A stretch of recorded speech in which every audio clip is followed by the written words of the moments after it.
फरीदाबाद की जनता, बारिश बहुत ज्यादा हो रही थी और खास तौर पर आज तालियां इन लोगों के लिए बजनी चाहिए क्योंकि आज हम इन सड़कों पर नदियों से गुजरकर यहाँ पहुंचे हैं, लेकिन इनकी जिंदगी तो रोज अगर बारिश हो जाए तो उन्हीं सड़कों को नदियों की तरह पार करना पड़ता है फरीदाबाद की जनता को।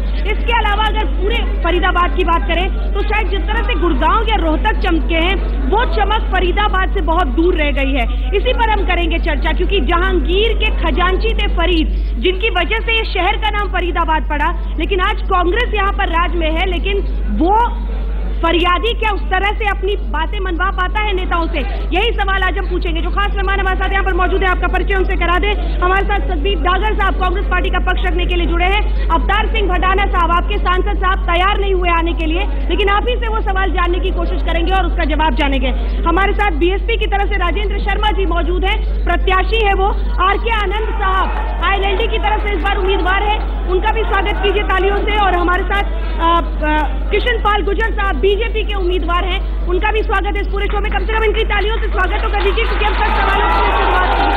सबसे पहले आपके पास आते हुए आपसे मेरा ये सवाल है डागर साहब, ये जो भडाना साहब हैं जिन पर भ्रष्टाचार के इतने संगीन इल्जाम है कि अरविंद केजरीवाल ने उनका नाम भी ले लिया, हालांकि अलग बात है कि उन्होंने एक 100 करोड़ का मानहानि का दावा भी किया है, लेकिन कुल मिलाकर विश्वास आपके खुद के परिवार के लोगों की, अगर मैं नाम सही बता रही हूं तो अमित डागर जो कि उनके बड़े भाई के बेटे, वो भी बीजेपी में चले गए हैं। भ्रष्टाचार और उसकी वजह से विश्वास ऐसा टूटा है, ये जनता आप पर क्यों विश्वास करे? मैडम जी, जो आपने बात कही है भडाना केजरीवाल की, जो आपने बात की है, उनकी बातों को हमारी पार्टी कोई महत्व नहीं देती। कोई सबूत तो दिखाएं, वो कहते हैं कि हर जगह सबूत मांगते हैं, वो कोई सबूत तो दे केजरीवाल जी।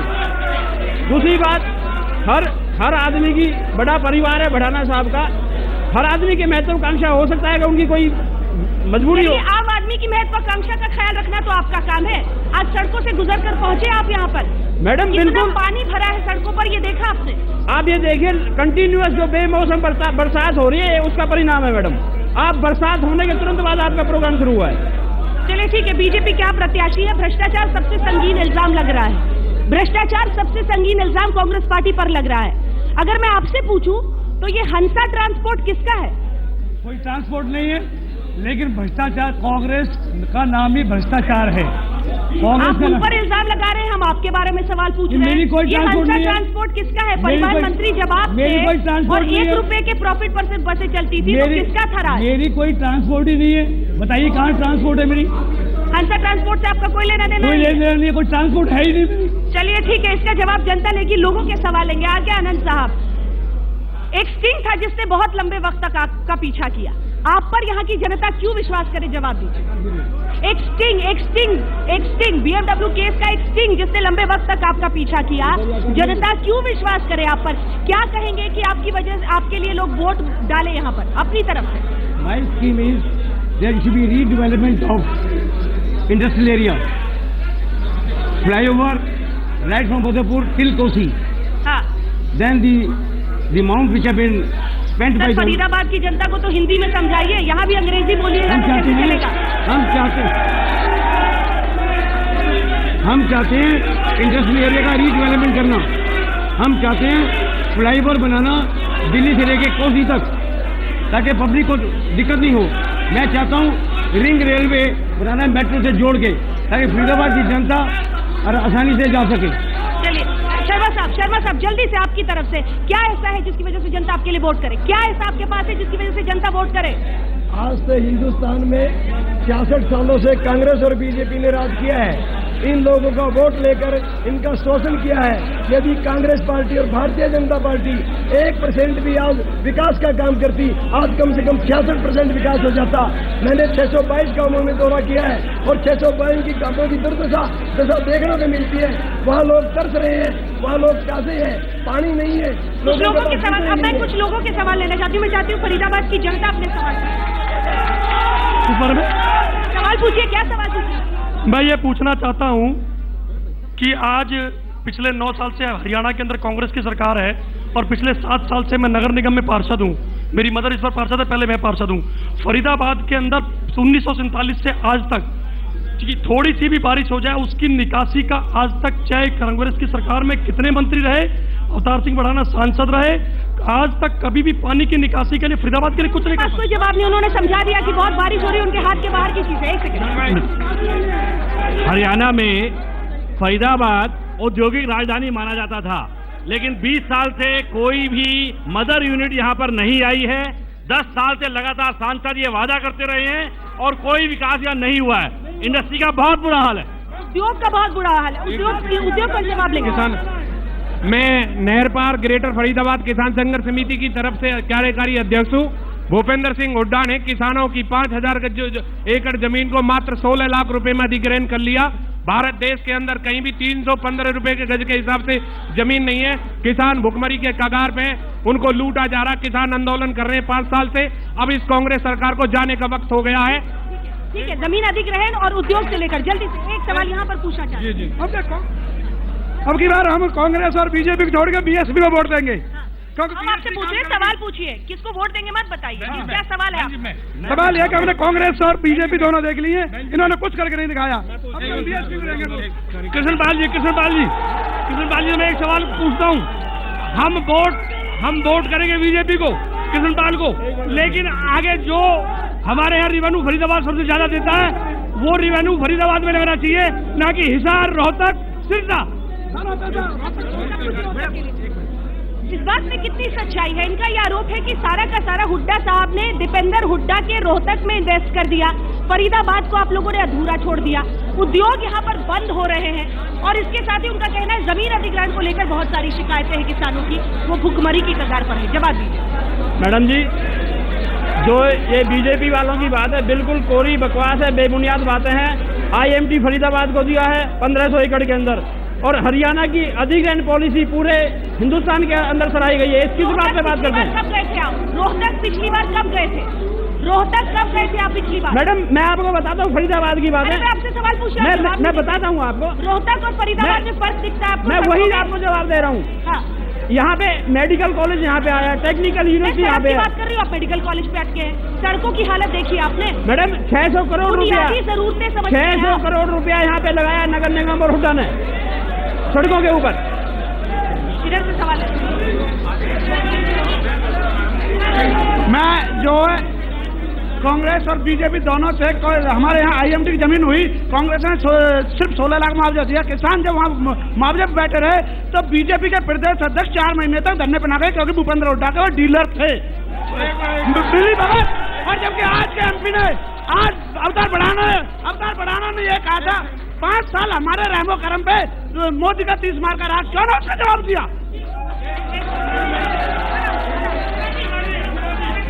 मैं माननीय मूलचंद जी से पूछना चाहता हूँ, वो सपोर्ट कर रहे हैं। जिस टाइम किसान धरने पर बैठे हुए थे, ये हमारे जो क्षेत्र के विधायक जी हैं, ये वहाँ पर एक बार भी नहीं गए। मैं इस चीज का जवाब पूछना चाहता हूँ, फिर कैसे किसान हितैषी हैं? किसानों का साथ क्यों नहीं दिया? किसानों का साथ 9 साल कांग्रेस सत्ता में रही, इन्होंने फरीदाबाद के लिए कुछ नहीं करा। कृष्णपाल गुर्जर जी टिकाव के विधायक है, टिकाव में जाके देखिए इन्होंने हालत टिकाव की, सारी सड़क खच्चर है। तो इन्होंने ये PM बनेंगे तो क्या करेंगे, MP बनेंगे क्या करेंगे? ये कुछ भी नहीं करेंगे। आपने किसानों का साथ नहीं दिया। जब किसानों का साथ देने की जरूरत थी, किसानों का साथ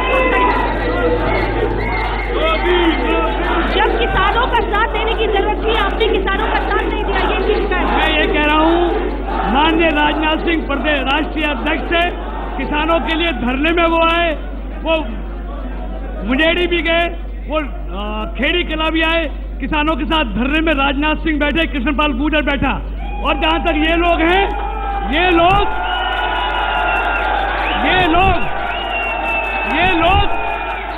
इन लोगों ने प्रदेश को दोनों हाथों से लूटा, जिससे ये आज भी दोनों बाप बेटे जेल में पड़े हुए हैं, जेल में।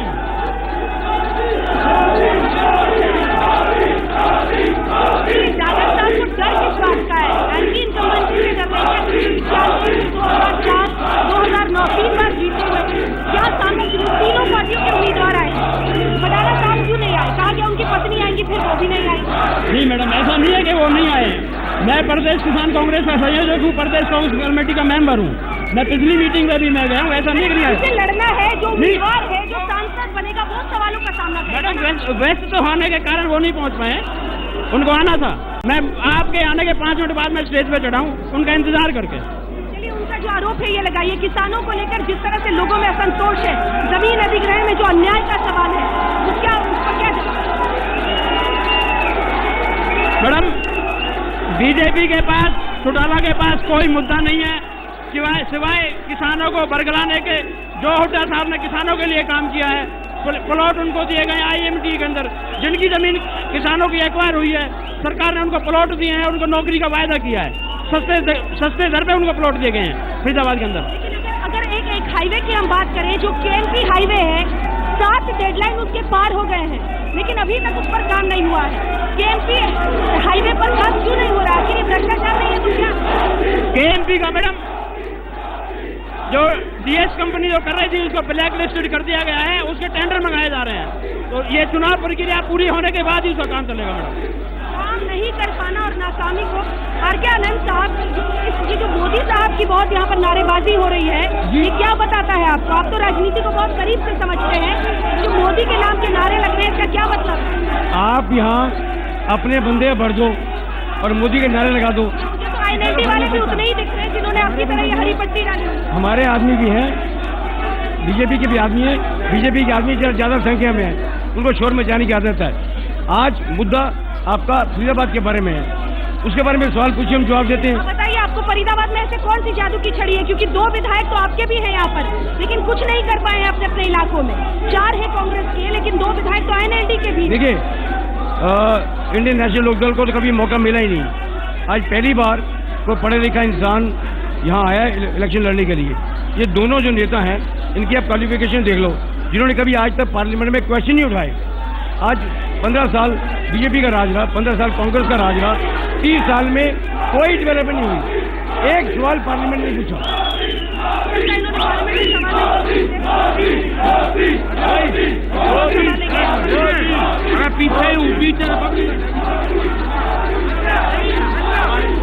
मैडम, मैं नेहरू कॉलेज में स्टूडेंट हूँ। ये बात हमें आज बहुत दुख से कहनी पड़ती है कि आज हमारे देश में शिक्षा को सिर्फ बेचा जा रहा है। आज कहीं चले जाओ, डोनेशन इतनी ज़्यादा बढ़ चुकी है, कांग्रेस ने इतनी डोनेशन बढ़ा चुकी है कि MBBS के लिए, हम जैसे आम आदमियों के लिए एक भी बंदा MBBS में सिलेक्ट नहीं होता, उनके लिए 30 से 40 लाख रुपए डोनेशन मांगी जाती है।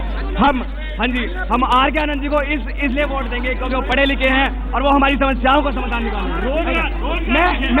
मैं केवल ये कहना चाहता हूँ, कृष्णपाल गुर्जर जो है 3 बार MLA रहे हैं, इस बार मेंबर ऑफ पार्लियामेंट का चुनाव लड़ रहे हैं। हमें बहुत विश्वास है कि वो हमारी मूलभूत सुविधाएं देंगे, सड़क, पानी, बिजली, शिक्षा सुविधा और जो भी हमारी जितनी मूलभूत सुविधाएं वो हमें पूर्ण रूप से मिलेंगी। कृष्णपाल गुर्जर पे हमें पूर्ण विश्वास है, नरेंद्र मोदी पे हमें पूर्ण विश्वास है।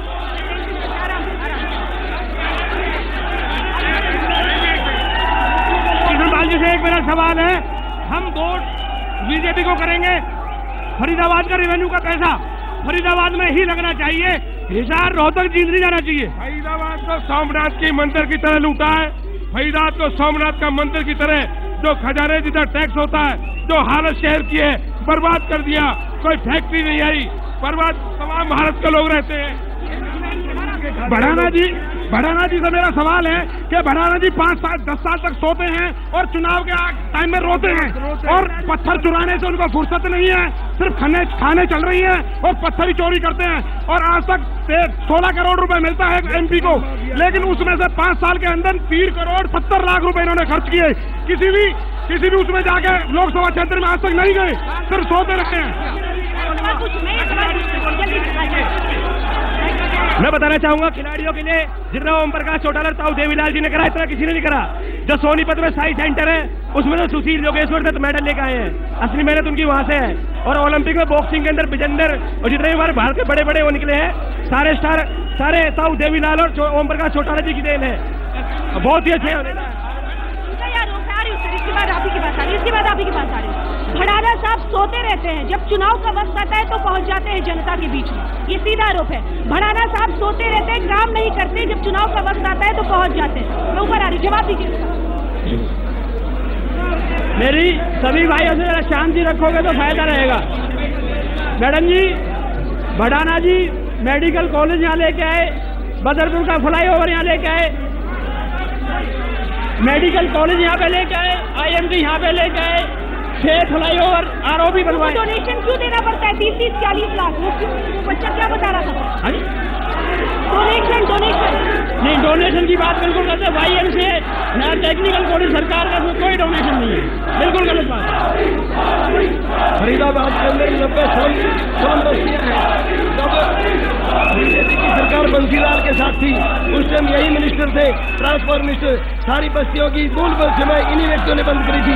आज फरीदाबाद के लोग किस मुंह से इनको वोट दे देंगे? पूरा फरीदाबाद की स्लम बस्तियां, पूरा गांव के लोग सारे बहुजन समाज पार्टी के साथ है, राजेंद्र शर्मा के साथ है।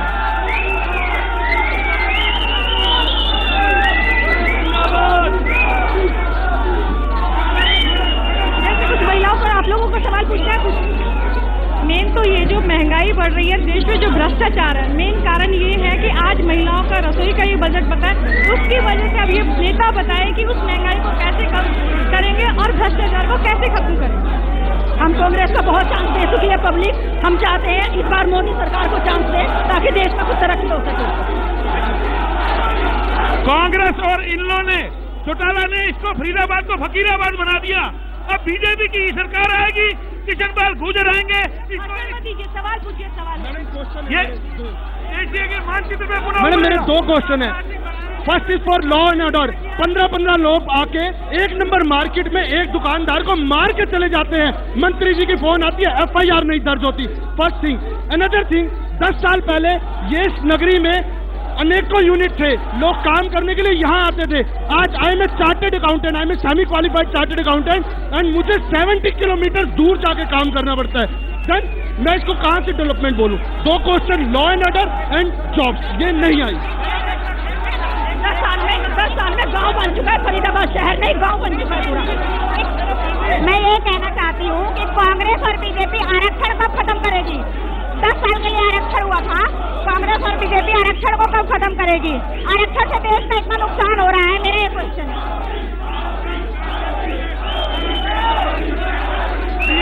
BSc और आप, sorry madam, I'd like to ask you one question regarding Mr. Anand. Hindi में पूछिए, हिंदी। मैं मिस्टर आनंद से ये पूछना चाहूंगा कि इनेलो के ही युवा नेता रेप में, चोरी में, डकैती में पकड़े जाते हैं और फिर भी ये इलेक्शन लड़ने की बात करते हैं, ये देश को क्या देंगे?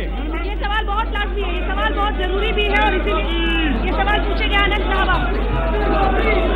INLD के नेताओं पर जितने संगीन इल्जाम है, उनका ये कहना है कि INLD के नेताओं पर बलात्कार से लेकर मर्डर तक के संगीन इल्जाम है INLD के नेताओं पर। और आपने उसी पार्टी को चुना है, किस बूते आप वोट मांगेंगे लोगों से?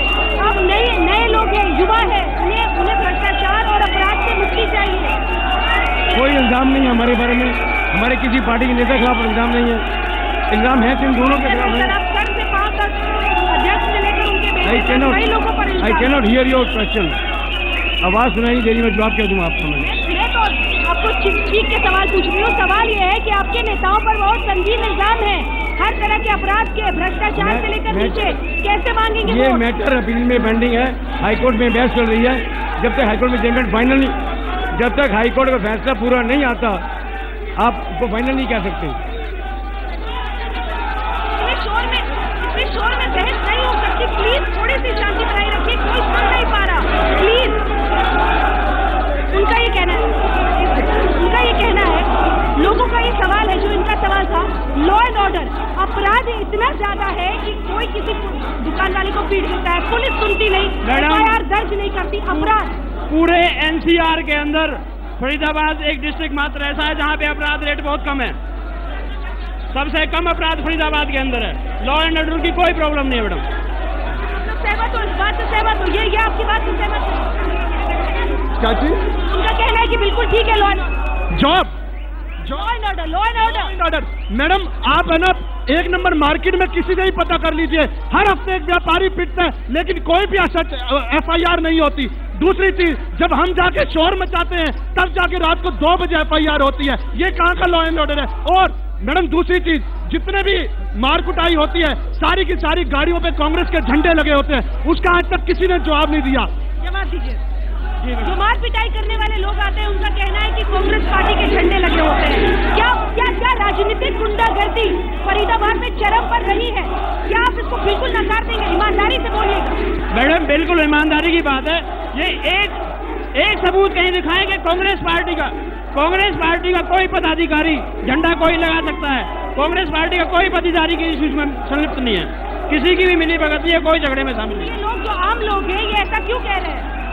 ये बीजेपी की बौखलाहट है, केवल बीजेपी की बौखलाहट है। आप देखिए सबसे ज्यादा शोर वो मचाता है जो घबराता है। कांग्रेस आज दम पे खड़ी है, यहाँ अकेले हम खड़े हैं, कोई हमारे पार्टी शोर नहीं बताइए। केवल अपनी घबराहट की वजह से बीजेपी वाले कृष्णपाल जी कहते हैं कि इनका ये कहना है कि सिर्फ बीजेपी घबराहट में, आखिरी सवाल है, बीजेपी सिर्फ घबराहट में इतने गंभीर आरोप लगा रही है, नहीं अपराध के या फिर भ्रष्टाचार? घबराहट में नहीं है। एक तो दिल्ली की लड़ाई में दो हैं, एक जाने वाला एक आने वाला है। इनका कोई स्थान नहीं है, न इनेलो का न बीएसपी का। ये दिल्ली में जाकर सरकारों को अस्थिर करते हैं, ब्लैकमेल करते हैं। इनका कोई स्थान नहीं है। इनेलो के मुखिया भ्रष्टाचार के आरोप में जेलों में पड़े हुए हैं, जमानत नहीं मिल रही है। उन्होंने हरियाणा के साथ जितना लूट मार की, जितना अत्याचार किया, सारी जनता जानती है। कांग्रेस भ्रष्टाचार में आकंठ डूबी हुई है। बसपा ब्लैकमेलरों की पार्टी है। चलिए अंतिम फैसला फरीदाबाद की जनता को करना है। बहुत बहुत शुक्रिया आप सभी का हमारे साथ इस चर्चा में शामिल होने के लिए। कल हमारा यही कार्यक्रम गुड़गांव पहुंचेगा और गुड़गांव की जनता से उनके उम्मीदवार होंगे आमने सामने और पूछेंगे सवाल।